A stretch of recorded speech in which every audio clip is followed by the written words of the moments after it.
ভালো আছেন। আজকে আপনাদের জন্য আরেকটা নতুন ভিডিও নিয়ে আসতে চলেছি, নতুন আরেকটা রেসিপি নিয়ে আসতে চলেছি। দেখুন এখানে আমি বাটিতে সুজি নিয়ে নিয়েছি।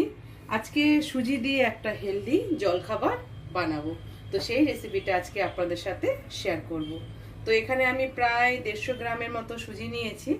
তো এখানে আমি প্রথমে সুজিটাকে ধুয়ে ফেলবো।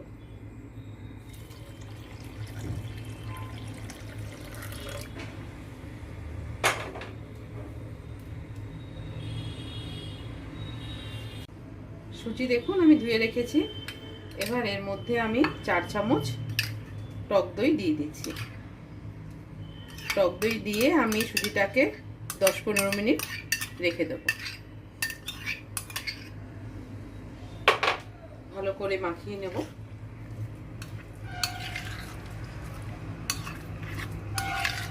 সুজিটাকে মাখিয়ে প্রায় আমি 10-15 মিনিট রেখে দেবো। তারপরে আমি এর মধ্যে অন্য যেগুলো দেওয়ার ইনগ্রিডিয়েন্টস সেটা আমি দেব। এই আমার সুজি মাখা হয়ে গেল। এবার আমি এটাকে ঢেকে রেখে দিচ্ছি।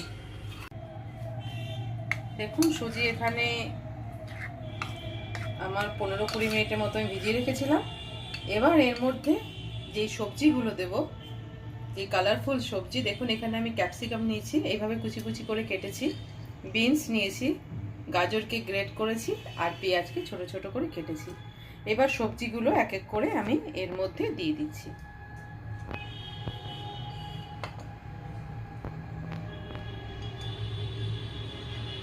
আমি কিন্তু এর মধ্যে এখনো লবণ দিইনি, কারণ লবণ দিলেই কিন্তু এটা জল ছেড়ে যায়। সেই জন্য যখন আমি রান্না করব, যখন আমি ফ্রাইটা করব, তখনই কিন্তু আমি এর মধ্যে লবণটা তার আগে দেব।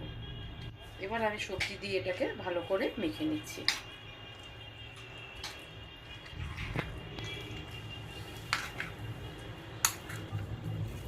দেখুন কালারফুল লাগছে দেখতে।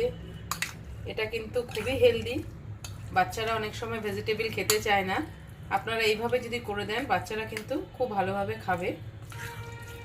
এবার আমি এর মধ্যে একটু হলুদ দিয়ে দেবো, আর একটু আমি লবণ আমার স্বাদ অনুযায়ী আমি দেব।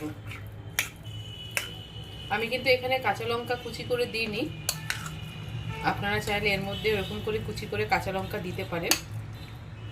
এবার আমি এর মধ্যে লবণ আর হলুদ একটু দিয়ে দেবো।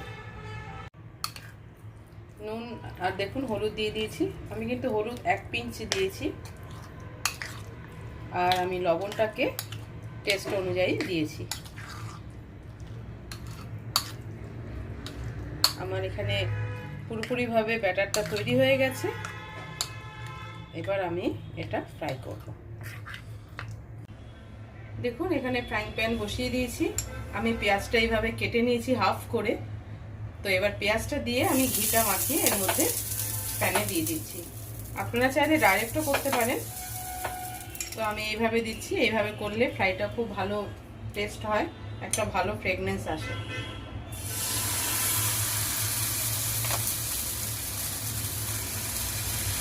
আমি দু হাতার মতো দিচ্ছি, দিয়ে একটু ছড়িয়ে দেব, কারণ মোটা হবে না, থিকনেসটা খুব পাতলাও হবে না, খুব মোটাও হবে না। এইভাবে করব।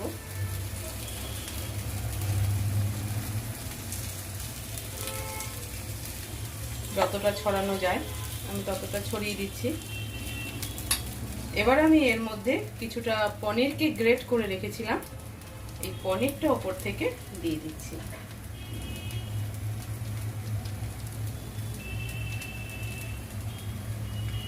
পনিরটা দিয়ে আমি একটু চেপে দেব।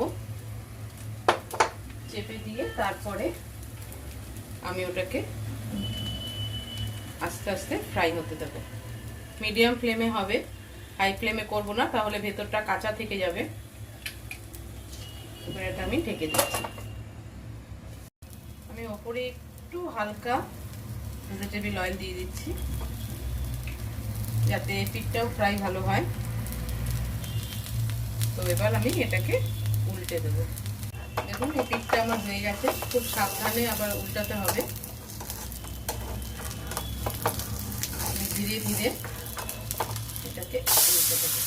দেখুন কি সুন্দর ফ্রাই হয়েছে, খেতেও কিন্তু খুব অসাধারণ লাগে। তো এবার এটাও, এই পিঠটাকেও ভালো করে আমি এরকমভাবে ফ্রাই হতে দেবো। দেখুন এটাও আমার ফ্রাই হয়ে গেছে। এইভাবে এক এক করে আমি সবগুলোকে ফ্রাই করে নেব।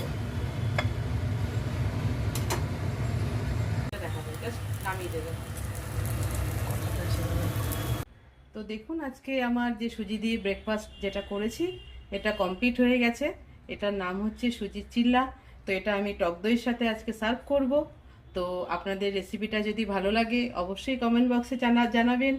আর চ্যানেলটা ফুডস উইথ বৈশাখী চ্যানেলটা লাইক করবেন, সাবস্ক্রাইব করবেন। Thank you.